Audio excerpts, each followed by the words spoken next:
What's going on, teamers? Welcome to DigiPod, digital podcast. I'm your boy Varni with the boys Dan and Mike, all of DigiGuard United. What's going on, y'all? Yo, what's up? What's goody? So, let's see. First of all, quick thing. We apologize for this episode coming out when it is going to come out, which is going to be Wednesday night, Thursday sometime for you guys. We're still trying to get back on track because we didn't get to record our go-ahead episode. So hopefully we are recording two tonight, and then that puts us on the go-ahead, which would be nice. That being said, topics of this episode. Number one, locals, because you know we always got to cover that. And then our main topic, because we're going to try to keep this podcast short so that we can shoehorn two in the same time that we record one podcast, is the discussion of Tier 0 in the Digimon Card Game. Because apparently some people feel that Beelzemon is Tier 0. Some people thought Black or Gray X was Tier 0. And I don't. We'll talk about it. We're not even going to talk about it right now. Before we talk about any of that, number one, please, if you guys are not part of the Discord, search out our link tr.ee/DigiGuard United. You can find all of our links there, especially the link to our Discord. And also follow us on Twitter so that you can keep up to date with anything that we might post.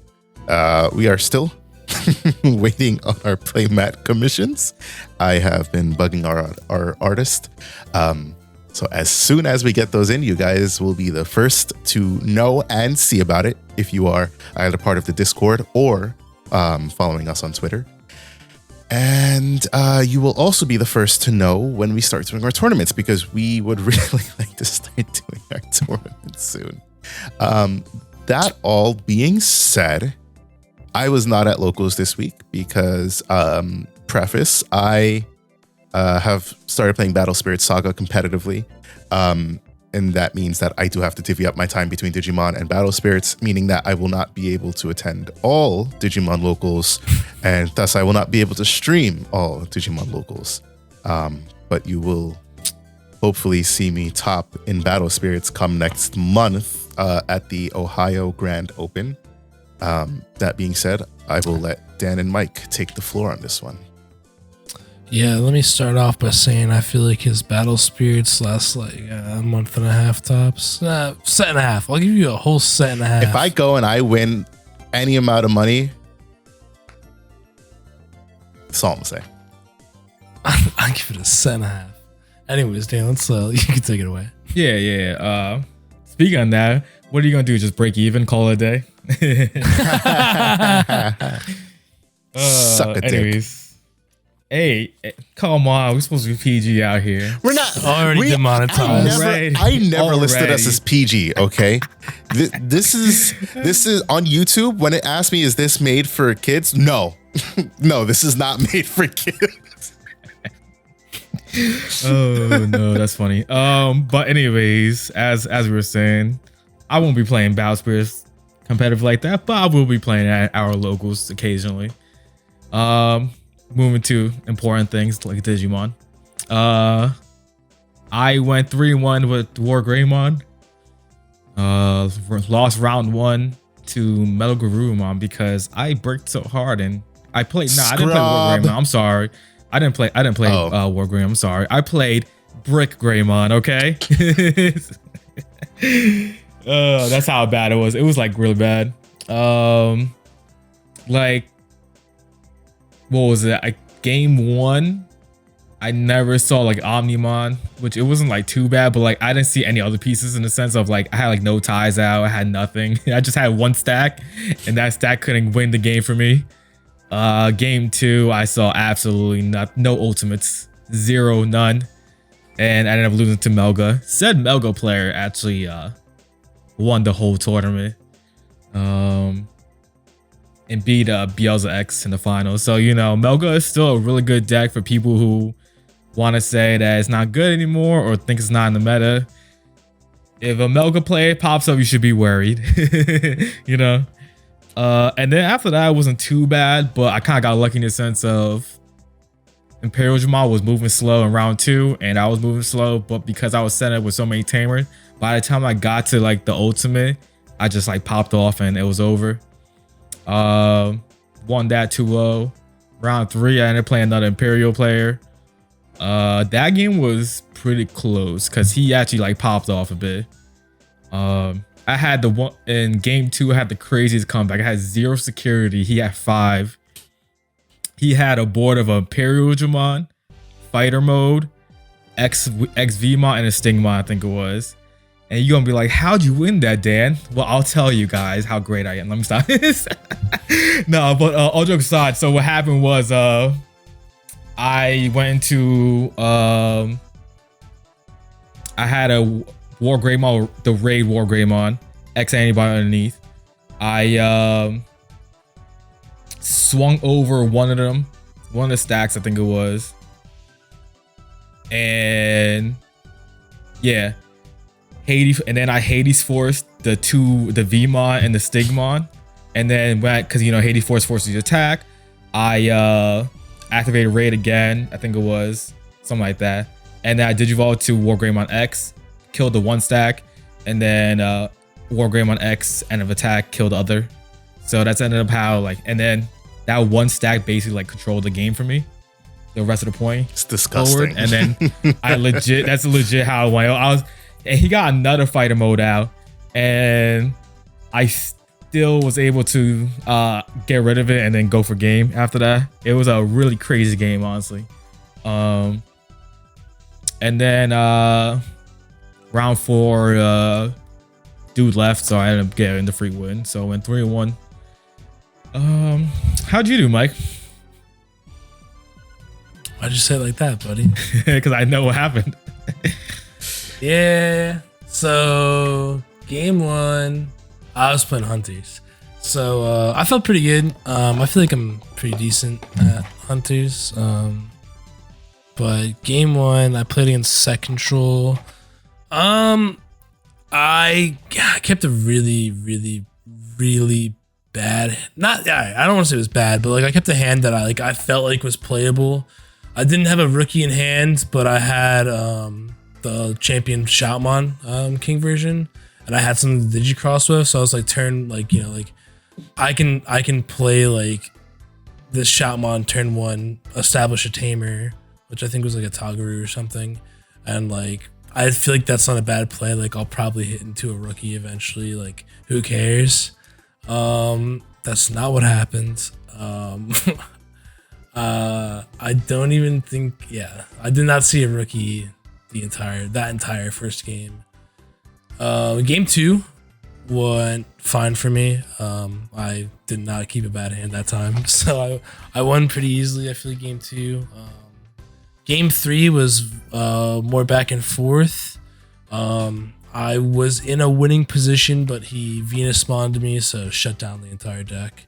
He didn't have any security left, but there was just nothing I could do because I had sec minus, and Venusmon doesn't let you activate when digivolving or when attacking and stuff. So yeah, what was I gonna do? It only lasts for one turn, Yeah, but after like that pass, I think I actually even was able to clean off his Venusmon. But after it got passed back to him, I think I had 3 security, but he raised and then hybrid. Oh, yeah, that's a rip. Hey, Venusmon's a strong card still. It sucked because I knew I was like, I have to race this because he reinforcing memory boost. So he had that on the field, but what he like also put on top of his security was the Kari and Mimi, I think, right? Is that the one? No, it's whichever yellow one. It's you gain TK memory. and Kari. TK and Kari, there we go. I forget which one it was. Yeah. The full yellow dual tamer? Yeah, they gain memory if you have less security. Mm-hmm. So I was like, fuck, because he already had a TK on the field. So he had a memory tamer, and I think it was a memory tamer, another tamer that gains him 1 for having a yellow on the field. And then Cody. He had the reinforcing. Yeah, Cody. Damn. And then he had reinforcing. What kind of second build was that? It was like Yellow Hybrid. Ah, there you go. Yeah, it was like Yellow Hybrid Setcon. It was pretty good. Here we go. I thought it was a really, Here we go. really cool calling deck. Setcon Yellow Hybrid and vice versa. It was basically Setcon. He was running a lot of kill options. I know because I hit multiple. It was like Setcon Yellow Hybrid, but it was a really cool deck actually. Cool guy. I haven't met him before at the locals. Then I think match 2. What did I play against? It was match 2. It was me, Deal. Oh, match 2. I played against War Greymon. 2-1. I won that.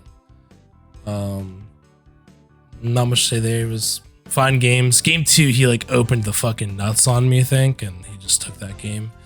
Dude, like opened nuts and just went crazy. And then match 3, I played the Mira. I played the Hunter's Mira. I won 2-0.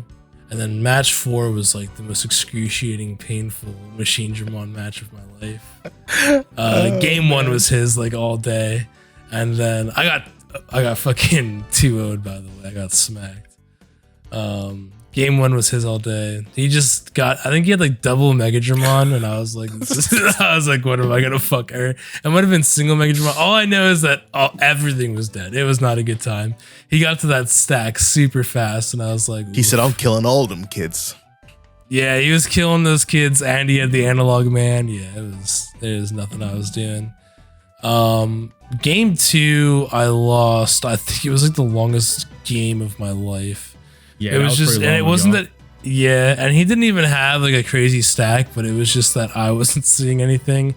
He also wasn't seeing anything, but he had like 2 analog man on board and a Chaos Dramon and a Mega Dramon, which was just popping everything I was playing.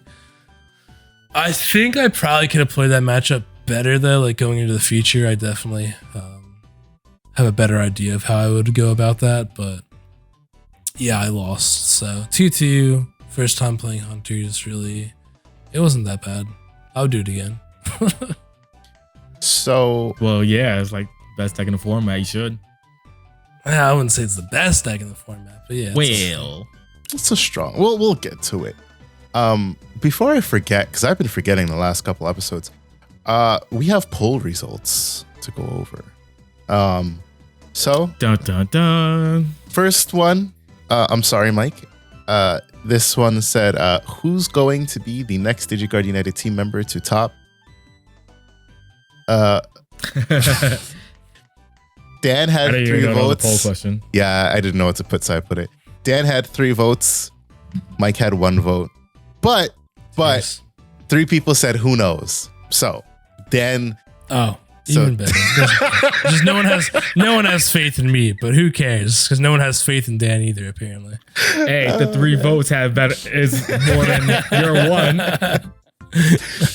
The next episode I had asked, what do you guys think of Bandai's pricing? 1 person said, meh. 1 person said, disgustingly lackluster. 4 people said needs improvement. So generally speaking, most people were like, were there any options that said that it was like okay? Yeah, I said yeah, I put it's free, no complaints. Nobody chose that. That's funny. With that in mind, we did get like a lot of comments on our video where we said that Bandai needs to do better. So I'm not going to go over all of them, but generally speaking, the consensus is the fact that number 1. If you pay for your invite, you are paying for your pricing. That's facts. That's capitalism. That's just the way it works. Another thing that was said was that Bandai needs to, if they want Digimon to succeed, and that's the big question mark, right? If they want Digimon to succeed, they need to improve because it's going to fracture the community otherwise. That was by Leppy. Just Nana Please said this is the crappiest set of regional pricing, most out of touch that we've received, and it looks like they're actively trying to kill the game with this kind of pricing, and like there's no thought process that I can think of that would justify Bandai making these decisions, so I can only agree with that. Let's see, what else do we have here? I think it's I think I'm gonna say I'm gonna think. I think Bandai's idea of like the cards they chose for the regional prizing, where they felt like none of those cards had all arts before for that, and they wanted to go, with the protagonist champions. So I think the idea was that like none of these cards have all arts or different variants of them.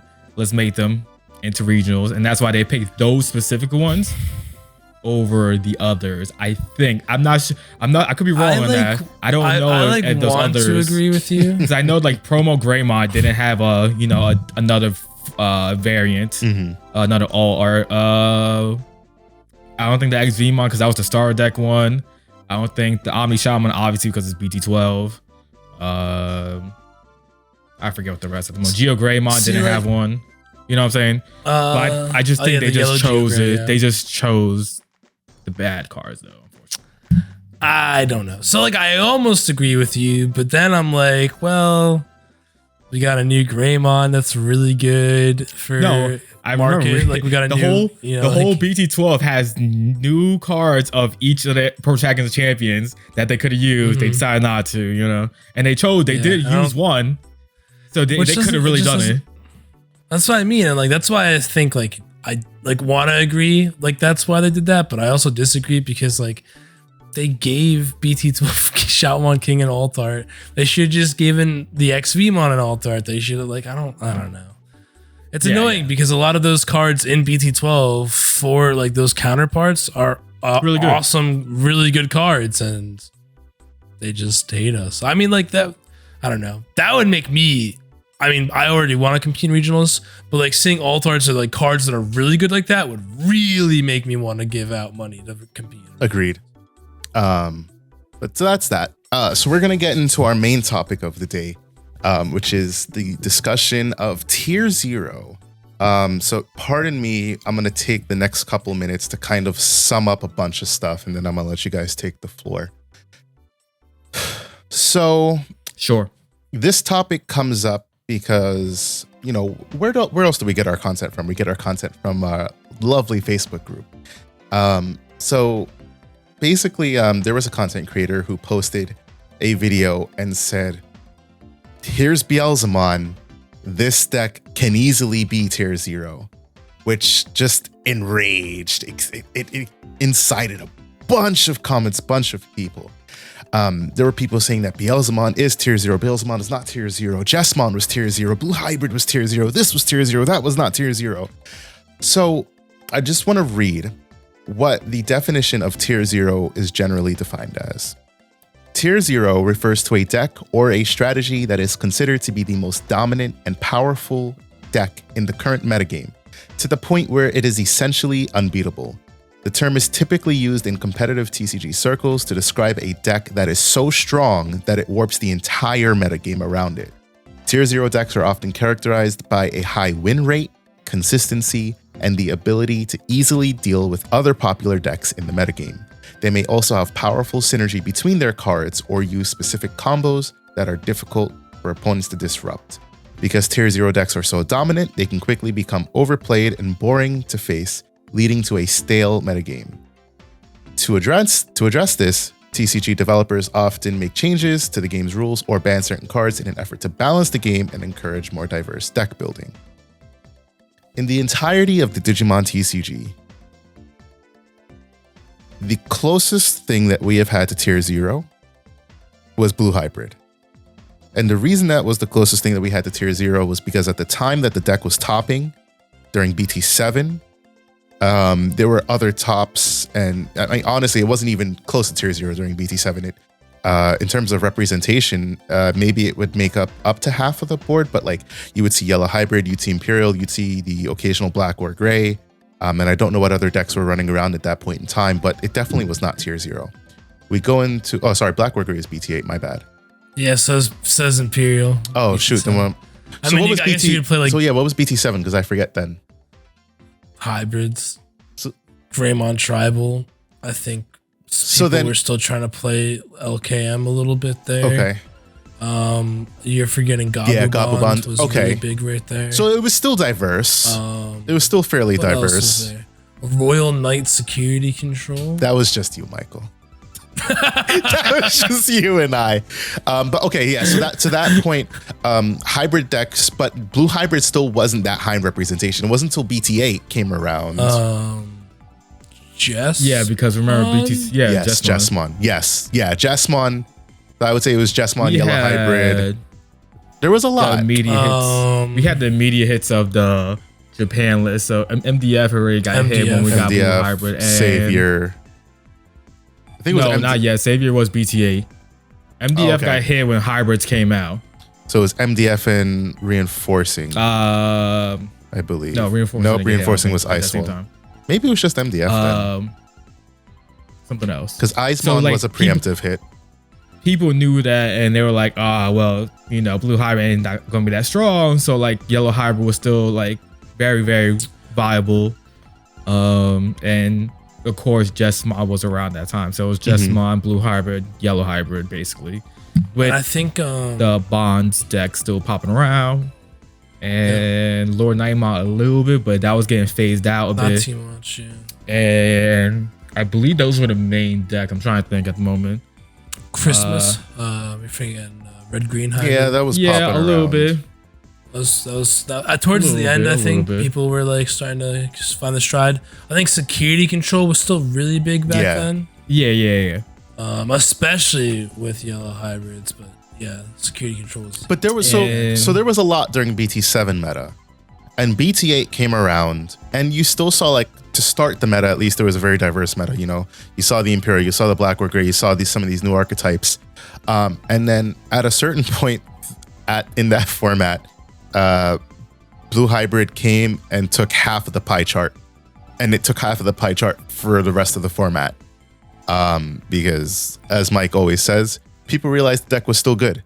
And the deck was so good to a point that it was worth forgetting every other deck that had came out and to just go back and playing blue hybrid and lock your opponent out of playing the game. And I would say that the reason it's not a tier 0 deck is because, according to this definition, it did in a way force you to play around, hey, I'm going to play against blue hybrid, but it wasn't unbeatable. You could beat it. It just sometimes you'd have to work your ass off to beat it. And yellow hybrid was also a very big threat to blue hybrid. As much as blue hybrid could pound yellow hybrid could subsequently, in a good player's hands, pound blue hybrid back. But why go through all that trouble if you could just play blue hybrid, right? That's what it boils down to: representation and everything. Yeah. Well, I think it was evident of what they ended up hitting. That they wanted to hit both blue hybrid and yellow hybrid because those were the two most dominant decks in the format. I think with that being said, though, I mean, there was still other stuff topping. Imperial was still making its rounds. I think if we're gonna count like BT8 format, right? Like that's what we're counting. Well, it was like BT8 into EX3 because remember, like not EX3, EX2. Yeah, that's right. Because so EX2 Reaper started coming out. No, not you. At that point, no. It came out obviously, but it wasn't like no one cared about playing D Reaper because they felt it was too slow at that point for whatever reason. I don't think it was until BT9 that it got its first major win. It was BT9, yeah. So like it was so funny because EX2 came out and everybody was hyped about it, and then that's when it went full on like almost tier 0. Yeah, you're right. Blue I do remember that. They dropped like it was a couple cards that were like options that dropped or whatever within BT8 and EX2, sorry. And that's when people were like, "Oh wait, blue hybrid. Why am I not playing this? This is obviously the best." And then that's when we saw that like huge shift that went like 180 because you saw like. It was like, Imperials and everything else. And then it was like blue hybrid. That's it. Almost. That's how it felt like, at least. Yeah. I looking right now on because if you remember, EX2 came out really close to BTA. I do remember that. Yeah, because of the delays and stuff. I remember, Yeah, so I when we're talking about current tier 0, and for people who say that like Beelzemon's tier 0, no, not in the slightest bit. We can't even say that because we haven't even had test results. We haven't had any like results of a big tournament to say, oh, that's tier 0. We have, smaller tournaments. Yeah, we have, that one tournament that half of it was Beelzemon, but like that still doesn't indicate what's full. That's like a more like precursor to potential of seeing what could possibly happen. You know what I'm saying? Yeah, this is the same issue that we had back on the dawn of BT11. I can't remember who was saying this. Somebody said this and they said it perfectly. The problem with Black or Gray was that our entry point into Black or Gray X was Nationals, because the set dropped right before Nationals. So you got to see Black or Gray X dominate because all of the good players were playing Black or Gray X. Yeah. I think this is really smart, handsome guy said that, actually. Was it you? Was it you? Was it you? Okay, there you go. See, I remember what you say. So yeah, Mike said I honest to God couldn't remember who said it. Yeah, I think I posted that in Discord because someone had asked. Yeah, that's right. That is where I read it. Yes. Yeah. So to Mike's point, like, yeah, Black or Gray X got introduced to us by a bunch of really good players. And, it's not to say that it wouldn't have also dominated, regionals and ultimate cups. But like people were so outraged by how much it topped over all of the nationals, and knowing that it was coming in as the hot deck of BT11 from Japan, that they were like, Greymon X needs to be hit. And I mean, to Bandai's point, they did state that, it was hit because of Black or Gray, but also because of BT12. Nah. It was really because of we have to Metal Greymon. We have to give them the benefit of the doubt. Why else would you give us the hit during that format and not on the dawn of BT12? Especially because that was the only card they hit. I'm low-key glad. I was gonna lead into that. Playing this format, it's crazy to think how dominant War Greymon would be with that Greymon X at 4. And how good it still is. And it's still really good. Exactly. But it's so powerful, so oppressive with that card at 4. I will stand by the point, and I think we all stand by this, that number one, we didn't need any hits at the time. And if you wanted to hit a card, it should have been hit on either the dawn of BT12 or let our BT12 play out and then ban it. Somebody posted today basically echoing what we said. And I saw a comment that said, would you rather play, it was a Japanese player, and he was like, you would rather wait and let the hit come later and play in the oppressive format? Yes, because as results in the past have shown, the format does not always turn out to be the same thing. I'd also like to get mad enough at the deck where I feel like the hit is justified. Like Blue Hybrid, I was like, fuck yeah, hit that deck. Fuck that deck. I was like, yeah, let's go. Like, I'm so tired playing against that trash. So yeah, I'd rather put the format out. I need to like gain that hatred against it. Like if they would have hit like Gabu Bond at the end of BT6, I would have been like, yeah. Like, obviously that deck doesn't need to be hit. It's like, it's so like, it's still a good deck technically, but like it's not meta relevant right now, But it's like at the end of BT6, I would have been like screaming from the bleachers, Like I hated that deck during that format, but then yeah, it's a big thing, I'm glad it got hit. I do wish we didn't get it hit at the time, more because it sets precedents, and I don't like when things set precedents, because the precedents typically aren't good, but. To that point, let's talk about some tournament results. PPG held a case tournament over the weekend. I don't know exactly how many people there were, but what I can tell you is that out of 16... I think it was 64 people. Okay. I will take your word for it. I think 16. Not 64. 64. Out of 64, in the top 16, 9 tops were Beelzemon X, with Beelzemon X taking the tournament. And out of those 9 tops, in the top 8, there were 5 Beelzemon X. Second place was Red Hybrid, and then 7th and 8th was Hunters. There were 3 Hunters decks. There was a Black or Gray X, there was a Crossheart, and there was an All Force. And that is your top 16 breakdown. That Old Force was a brave man. Right? I mean, people, people, and this is the thing, right? Like, people see these results and they're like, oh my goodness, Beelzemon's tier 0. Look at it. It took over half the representation. Slow down. Pause. Mike said something in our Discord earlier this week. Mike, what did you say about Beelzemon X? I said it's a low entry point, really high ceiling. So basically what that means is anyone can play this deck and they're going to look really good. It's going to play really well. You're probably going to win some games. When a really good player plays that deck, you're going to notice the difference. It doesn't become, oh, I've high rolled you, so I'm winning. It's, oh, I made this happen. Like, I have somehow manipulated this game in my favor, and you are going to pay for it. Yeah, the heart of the cards were with him. Yeah, like, okay. Literally, though, you can kind of make it that way. Like, I and Mako put this back on top of my, deck. I'll grab this back with this option. Yeah, it's crazy. So, especially... I think we'll also, especially I'm sure there's going to be a lot of mirrors. What also is going to differentiate from the player versus player is also knowing what cards that you bottom decked and which order you put, so for future play that when you get to that point, that you're going to be milling certain cards because you already seen them and you stacked your deck already that way. So if you're the player that memorized and remember what you put in comparison to someone who doesn't, I think that also will give you the edge, especially in that mirror match. And just know when to mill versus non-mill. Example of like the EX02 you may mill, you don't have to mill. And that keyword may can pop up at times for certain situations where you decide not to mill. You know what I'm saying?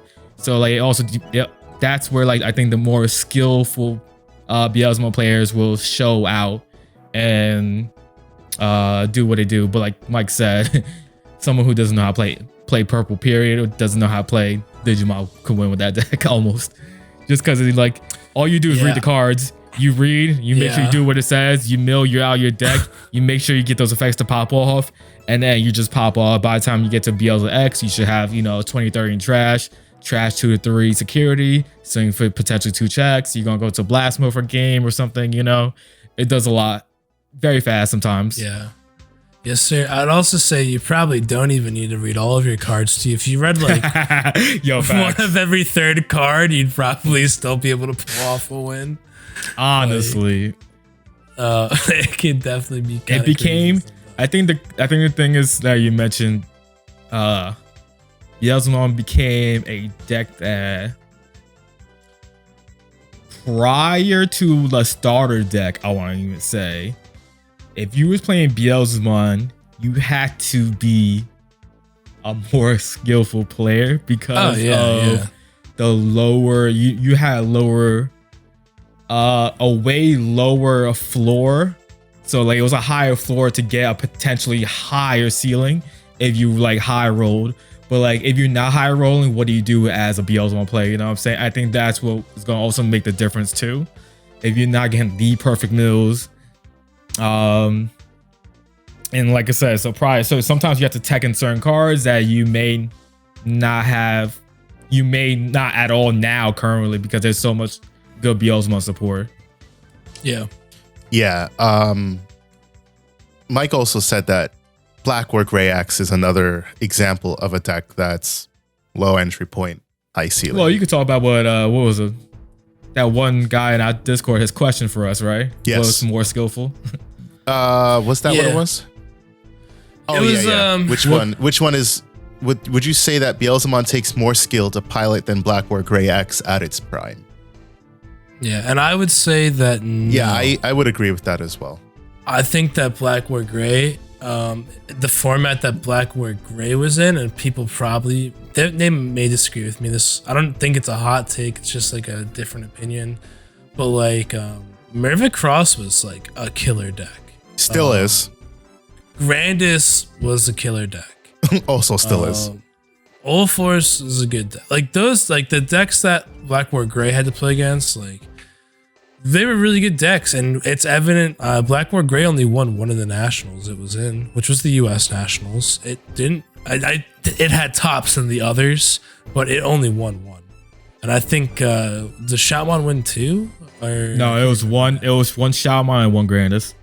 One Grandis, and and Latin America had the BT10. In Latin America, they played BT10, which it was also cross heart Shaman. for what it's worth. Yeah. So. I just think that the competition was at a different level, and what I mean by that is like you can Black War Gray. If you just look at it as a stack deck, it's a super easy, simple deck to play.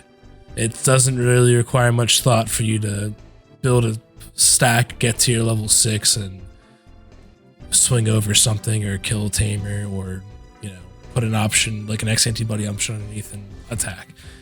At its ceiling, when you're like, okay, I'm gonna raise, I'll de-digivolve here, kill this, Hades Force their tamers.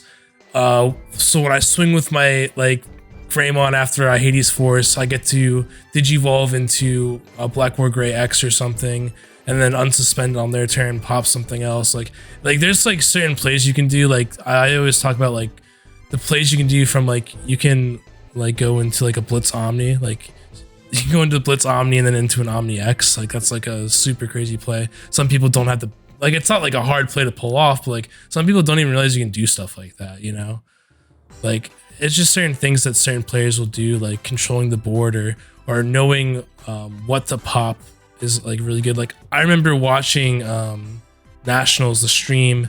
It was top 4 stream, and I remember watching Cross versus it was Black War Gray, and I remember he Hades Forced the board. He hard played a Greymon just to Hades Force his last tamer so that he couldn't play anything. And I was like, how many people, someone else probably, a lot of people would just go and try and build a stack and hope their opponent doesn't have game. I don't think a lot of people would have hard played just a Greymon just to get a Hades Force off, I think there's just certain things that really smart players will do. And that's not to say that Beelzemon won't, but Beelzemon's playing in a nerfed Black War Gray format right now, or just a nerfed War Greymon format in general, I should say. And you can tell by Japan, where in Japan it was a really good deck, and higher level players were topping with it a lot because it was a really good deck, and if you were smart, you could play it better. But it also had really hard competition to go against. And I think that the competition's still good. Hunters is still really good, tier 1. War Greymon's still really good, it's tier 1. Black War Greymon's still really good, it's tier 1. However, Black War Gray and War Gray both got hit with that Metal Greymon X hit. So it kind of unbalances the scales. Oh yeah, what did I say? Did I say Metal Gray? Oh, did I? My bad. I just don't want anybody to flame you because they'll come. Yeah, I mean they could try to flame me, but really, what are they gonna say? But yeah, I just think that's why it's different. I think that the format that Black War Gray was playing in was probably harder. And we on the pod think about it a lot. We were just saying it earlier. Greymon X didn't need to be hit at that point in time, I don't think. I mean, I'll die on that boat. I don't think he needed to be hit then. The decks that it was playing against, there were really good decks in that format that weren't having a problem playing against that deck. Right or wrong, even now, look at Crossheart's cracked still. Merva Cross is stupid, I just, but I'll let someone else. I'll say this. Hold on. As someone who played a crazy extensive amount of time as a Black Woman player in the BT11 practice of Nats and knowing that all its matchups inside and out. And I was already familiar with Beelzemon prior, and I'm already at a point. I haven't played a deck for Beelzemon, and I know every single combo you can do with it. You know what I'm saying? And during its Black or Greymon's day, this is how I know, to me, what's a skillful deck. What's the mirror like? You know what I'm saying? I think Beelzemon's mirror, it doesn't do it. It's not like you have to change your idea of thinking. You do the same exact thing you do, regardless, and whoever gets there faster wins. Black or Greymon, on the other hand, you had to switch up a little bit what you had to do. You can't just climb up the ranks and go into a Black Hole Greymon X and call it a day. Only because your opponent can go into a Galmon, your opponent can de-digivolve you, your opponent could do so many things that you had to switch up the timing of when you do your evos. You know what I'm saying? If your opponent went to a Metal Greymon X, the BT11 version first before you did, why would you like? What's your thought process now? Going to Metal Greymon, do you waste that de-digivolve to climb up, or do you stay in the back? You know what I'm saying? And let them maybe get a poke in or two, so then by the time you're ready, you can raise and kill their stack potentially. Galmon was the most important card in that mirror match, in my opinion, because of the blitz factor of being able to swing over. If you had the Galmon or not, then you could get over the Black Hole Greymon. Also, Black Hole Greymon had a crazy play where you can do a unkillable stack, but you have to know when to do that, because if you do that at the wrong time, you're giving your opponent almost 10 memory to work with. And are you willing to do that combo, which is like go into Metal Greymon X, go blitz into Galmon, effect of X antibody, go into Omnimon X, the old one. That stack right there, the perfect stack with Yuya and everything, because I've seen it happen. What's his name? Huang Zero did that to me. He gave me 9, but I couldn't do anything with that stack. You know what I'm saying? Like, are you willing to do that? But you have to do it at the right times. If you do it at the wrong times, GG, you're over. You're dead probably, because you're giving your opponent 9 memory. You know what I'm saying? There's so many factors. And then the Hades Force factor is a thing too, in my opinion, where like, do you choose the Hades Force at 5 or 7 or 8? And sometimes you still had to do it for 8 because you couldn't find an X antibody. It is so many things to it, I think, in comparison to Beelzemon. Beelzemon just has, now it's just one thing. You go burr. You try to mill out your deck, you get effects off of your mills, and that's it. And in that mirror, you're not doing anything different. You're not changing your strat. You're not going defensive. You're not going offensive. You're just going, who can mill faster? If I mill faster, I win. If you mill faster, you win. You know what I'm saying? I don't think anything changed. In this format, compared to Black Hole Greymon, Black Hole Greymon had 3 bad matchups accordingly, right? You had Grandis, you had Jesmon, and you had quote-unquote Examon, right? That was your considered bad matchups, right? And so, what is Beelzemon's bad matchup? The only way it has a bad matchup if you Tekken Omnimon Merciful mode. You know what I'm saying? Like, it doesn't have any bad matchups currently because Greymon's got hit. Greymon's, if that deck was, you know, full power, there's difference because of that blocking ability compared to, you know, whatever Black Hole Greymon had to deal with. Yeah. So that's why I think that's like, Hunters, is that a bad matchup? You just continue doing whatever you do. You don't even care if that arrestor can like tuck your cards, because sometimes you just have one stat that you just milling like crazy with, especially if you hit perfectly on the mills. You know, options don't count for superior mode when you mill Rivals Barrage. You know, and so like the other deck is Machinedramon, and Machinedramon can't brick, which is a high chance because of the nature of Machinedramon. So, yeah. I don't know. Yeah, and I'd say Hunters is definitely... I'd say Beel's is like one of Hunter's maybe weaker matchups for that deck, just because Hunters requires a certain amount of setup, and if you don't get that against Beel's, which is so freaking fast, like... It's hard. I mean, it is very like, if you can get 2 Tamers on board and then they have an Iron Mako or something, and you get to put that Balmon underneath so that it can't go into a stupid Beelzemon on deletion or something, like, you're golden. But it's really hard to like try and get there because they can do that on like turn 2. I feel like they're crazy. If they mill perfectly, turn 2, they're getting like, they could get like 20 cards in trash easy at times. Yeah, it's nuts. So I'd also like to put in, I don't think we've seen a deck that takes anywhere near as much skill as like Lilith Loop has. You could argue like the like Merva Loop, I guess, but that never reached the height of Lilith Loop, and I don't think that it was as good.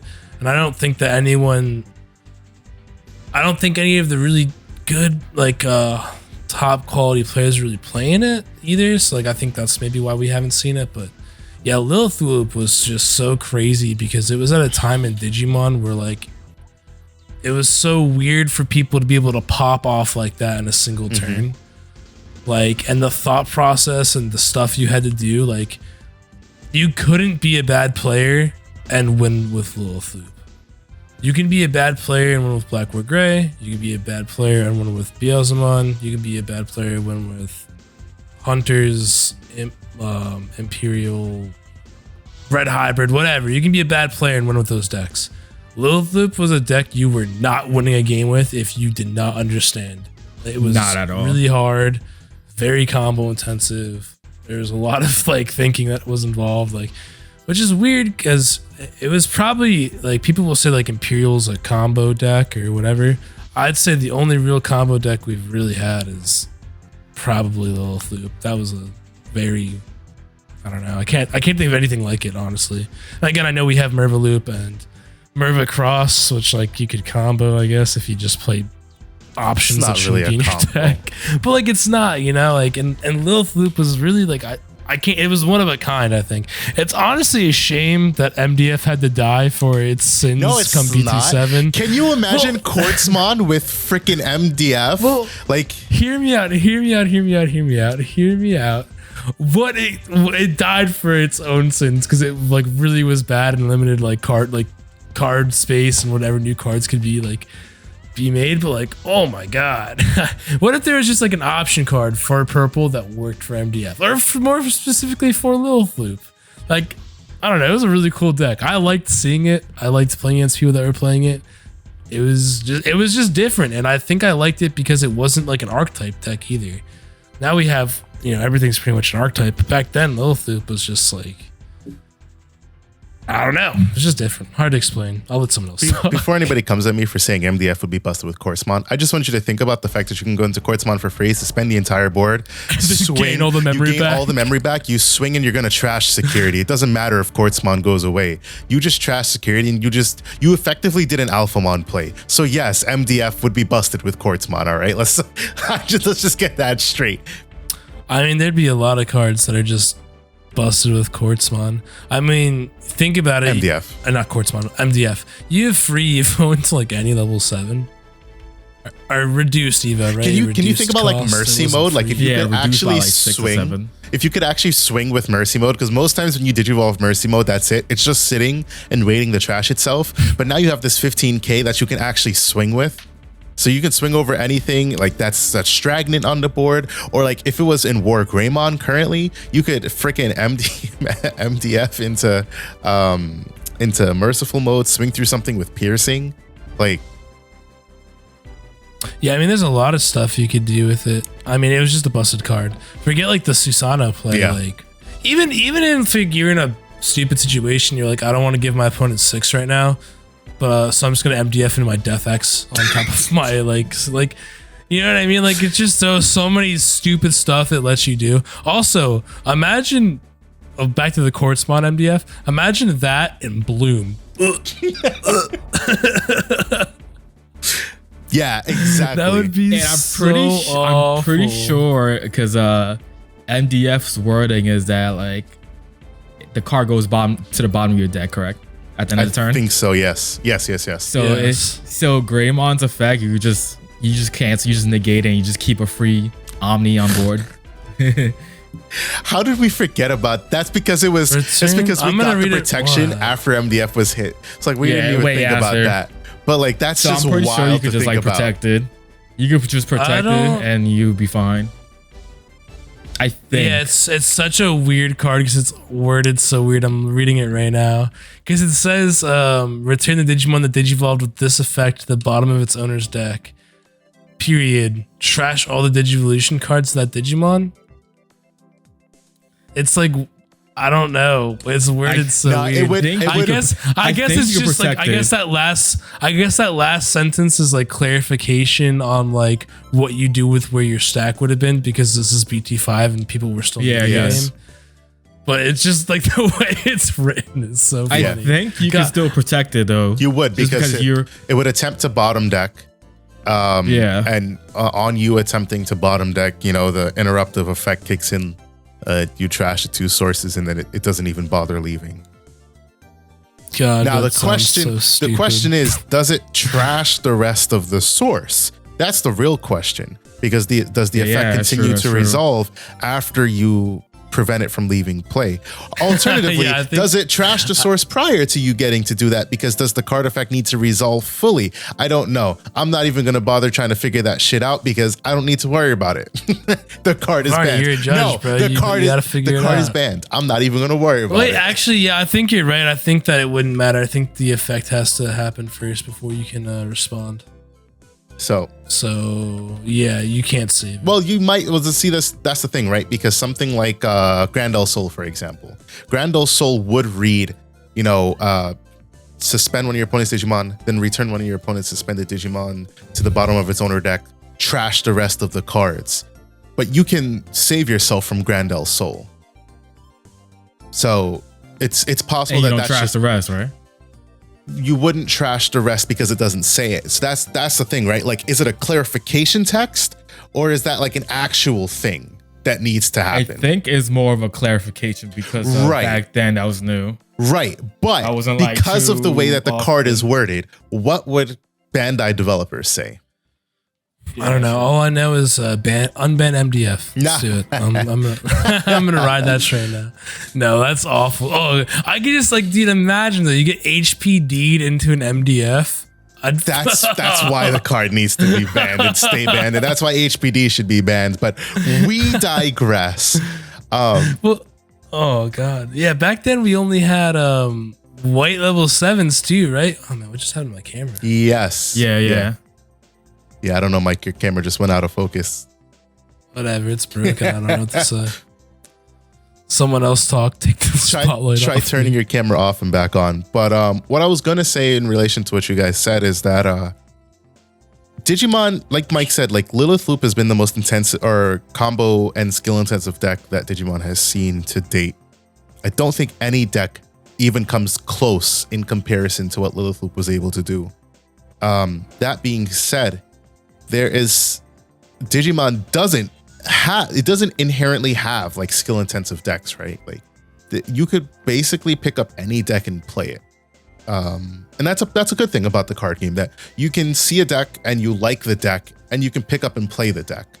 That being said, the Eggman said this in his video today when he was going over his pre-regionals that he hosted with Zulu's Games. There is a severe difference between watching like an amateur player play Beelzemon or Black or Gray and watching a skilled player play it, because there are, and that can be said not just about, you know, Beelzemon and Black or Gray. It's almost any deck, right?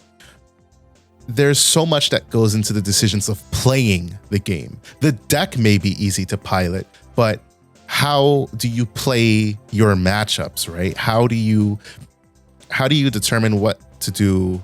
For example, do you go first or second? That's a big decision for some decks. Some decks, it's clear you go first. Some decks, it's clear you go second. Some matchups, you don't necessarily want to let them go first, and you might not want to go first.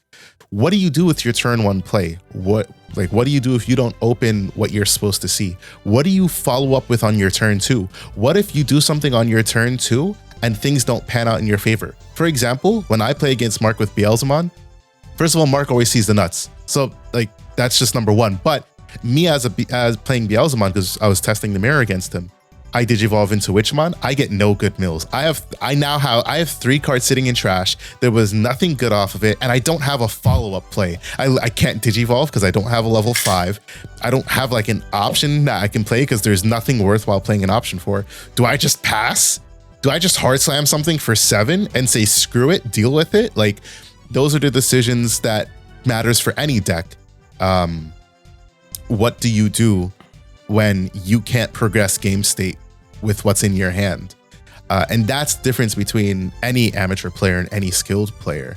So, you know, I agree with Mike that Black or Gray X at its prime was definitely much more the skill intensive deck than Beelzemon, specifically because of the meta. Beelzemon is a deck that can pretty much ignore. Beelzemon can just straight up ignore almost any deck and go about its win con.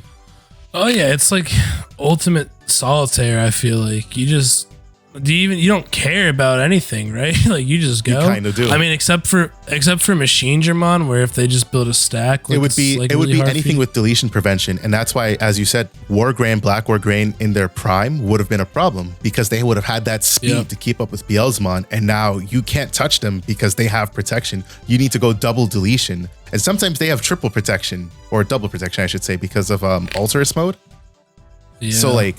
War Gray and Black War Gray, because those are nerfed, like that's just, it's, I would say like 60, 40, 65, 35 in Beelzemon's favor. Examon would be a great matchup into Beelzemon. I tested against Mark, and if I can't get Slayer out on turn 3 with Evade, I'm fucked. Straight up. There's nothing I can do because I'm already at like 2-3 security. I'm in kill zone range because he has 10 in trash, and it's easy to get another 10 at that point. Like, and then Machine Dramon, like Dan said, you brick, you're done because you need to establish Machine Dramon or Chaos by turn 2. Turn 3. Let's give it the benefit of the doubt. Turn 3. I will say, yeah, the deck is bricky in nature, but it's gotten a lot more consistent now with the way people play Machine Dramon, where you build the stack instead of just hard dropping an EX1 and praying. So it's definitely gotten a little more consistent, but yeah, still super bricky. Yeah. It's crazy. I see people all the time. They be playing like I don't know, what is it, like 16 ultimates or something? What's the normal? Is that like somewhere between anywhere 14 between to 16. 14 to 16 usually. Some people go up to 18, but that's a little bit too much in my opinion. And they don't even be I've never seen their that one. ultimates. Hey, 18, that's me. 17, 18 is high. I have 15, 16 ultimates and I draw 0 of them. Crazy how it works. Yeah. I think I have 15 in my Machine Dramon build, but I'm not really a Machine Dramon player. I just like the deck. I think back to Varni's point. I think the more skill is more of the decision making in Digimon than the actual piloting of the deck. That's more because of like the way like the memory system is. So just resource management. You know? Yeah, resource management is probably it's the same thing in Battle Spirits. I mean, I haven't played enough of it to really feel like it is, but I could see why. But yeah, I think it's more the decision making of your cards on when you do certain things, when you don't do certain things. Like how you mentioned, do you decide to hard play? Do you not hard play? Do you just pass it? You just give him 3 and hope your next draw is what you need or something? Like I think that's where the more skill takes. Like piloting a deck is probably the easiest part of Digimon. I mean, to an extent, right? To an extent. But like playing the game is not hard per se. Like, and most decks you can just, regardless, just Digivolve for a whole line and you'll be fine. You know what I'm saying?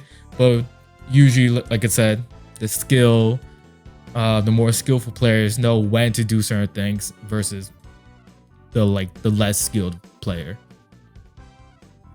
I disagree with both of you. I think the most skilled players just have really fancy alt arts.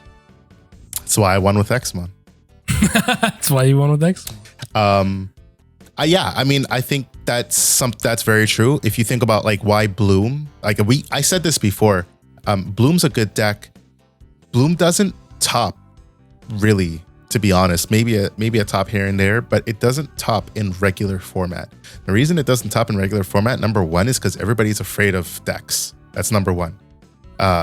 Number 2, it's because honestly, it really is just decks. How many people are playing decks now? I guess we'll have to wait for the regionals, but man, I don't think a lot of people. I don't think many will play decks, and that's the type of thing, right? Where you like, it's like the scales, and it's like, okay, nobody's playing decks. I can play Bloom, and then you see Bloom, and then you start playing decks, and then it goes back and forth. But also, Quartzmon is a big thing, right? Because Quartzmon can also punish board states very heavily. So I don't even think like you really need to factor in decks when you can consider that if Bloom spits out like 6 bodies, that's 1 card trashed for Quartzmon. That's 3 memory back for Quartzmon if your opponent can play it.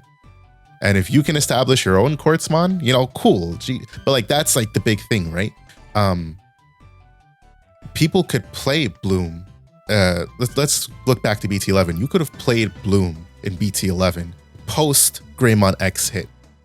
the problem why people didn't is because decks could be in the format. Black or Gray had a good matchup into it.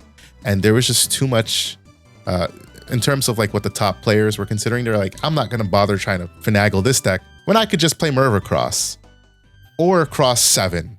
I would say those are like the two main like aggro rush decks that don't require much thinking. Not that, you know, you couldn't just pick up and play Black or Gray either and just say, I'm just going to build the stack, like you said, or play Grandis and go Unga Boonga.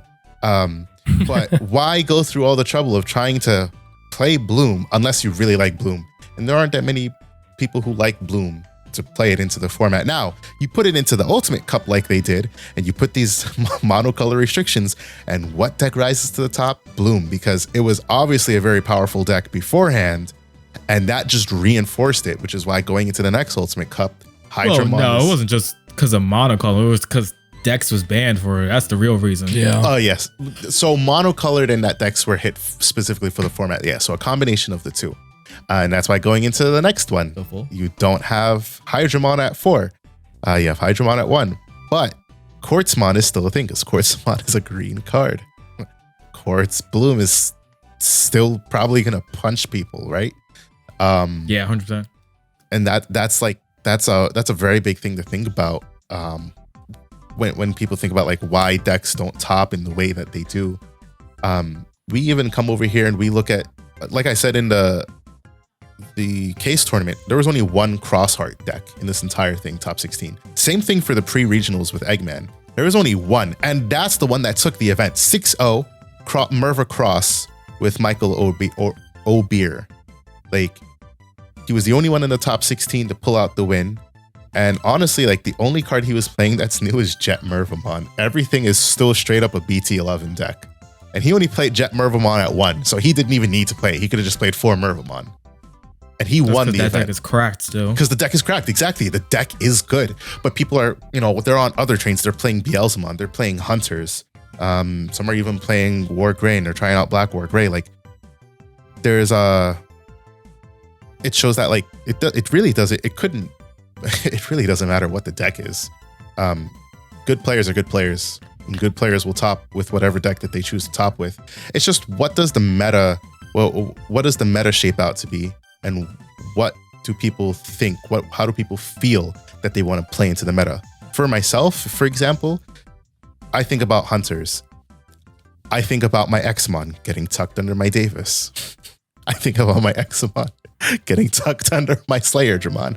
And I'm like, I'd rather not. I'd rather play something with Tamer Destruction. Therefore, Machine Dramon or Black or Gray X.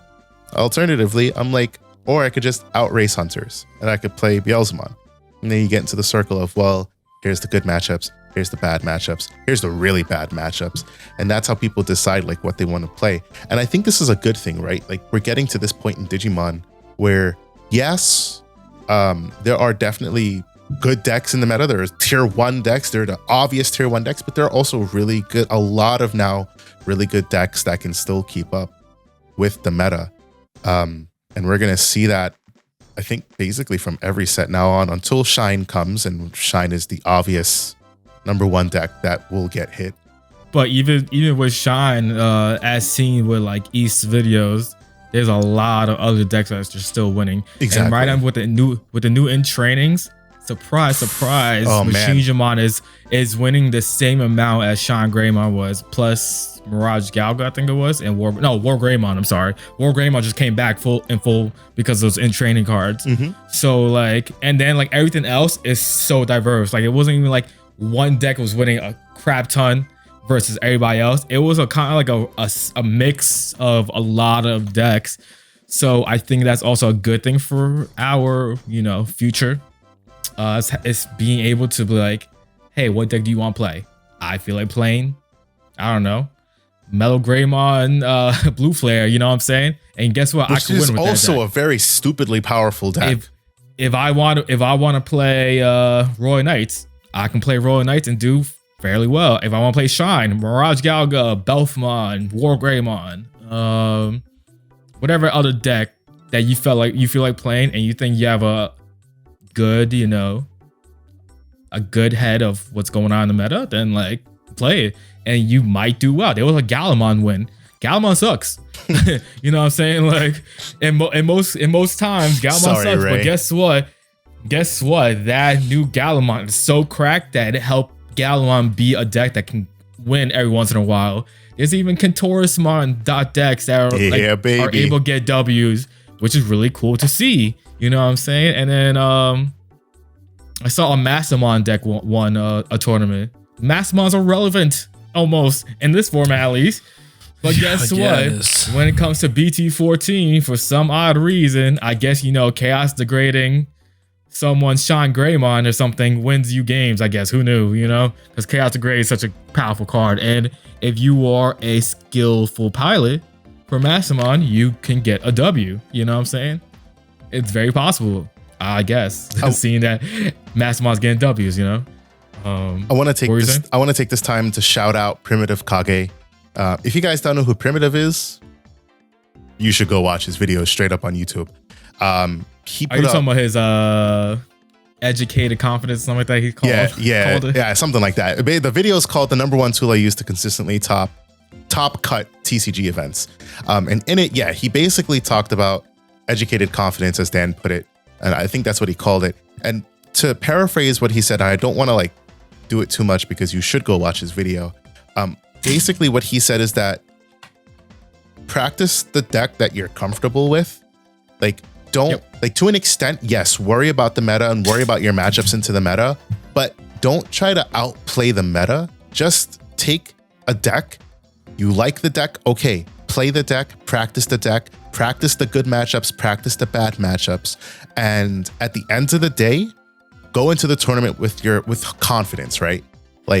That's why I'm telling Dan, I've been telling Dan, as a matter of fact, I'm not even going to say that because it might spoil what he plays for regionals. For myself, Examon, I love Examon, right? And that's why I took Examon into the last regionals. Did I think I could top with Examon? I definitely 110% thought I could top with it. I'm not gonna lie, did I think I could win with it? No, I didn't think I could win with it, and that was miracle. That was some really cool shit. But I definitely knew that I could top with that deck, and I played it in at least 4 other events with varying degrees of success before I finally got not just the top, but a win with the deck. So really, you got to go into these events when you think about playing anything. Just go into it with what you're comfortable with. At the end of the day, take a deck, practice it, like it, play it. Is what it boils down to. That's why Mike is on his Hunters train, because Mike said I'm topping with Hunters, and Dan will top with whatever Dan tops with. Hopefully, we are sending him our good spirits for this weekend and the one coming later this month. Yes, we are. That being said, we are going to wrap it up for this episode of DigiPod, the digital podcast. Short episode, I know. Like I said, we would like to try to get 2 in, so we're going to see if we have enough time to do that. That being said, please do follow our Twitter, join our Discord, do the things that we like you to do because we appreciate it. We love you guys. Any parting words from my boys?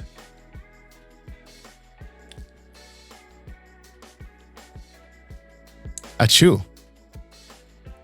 Bless you. Any day, Mike. I got nothing. Had to build the suspense. I'm sure the audio listeners will love that. Oh yeah, I bet they will. You guys know, you guys remember, back when you only got monetized on YouTube if your video was 10 minutes or something. Yeah, still there. Is it still like that? Yeah. So there you guys go. Was padding the runtime. Okay. And Dan, anything from you? Nope. All right. So thank you guys for listening, and until we talk to you guys next time, peace out. Peace. Catch you on the next one.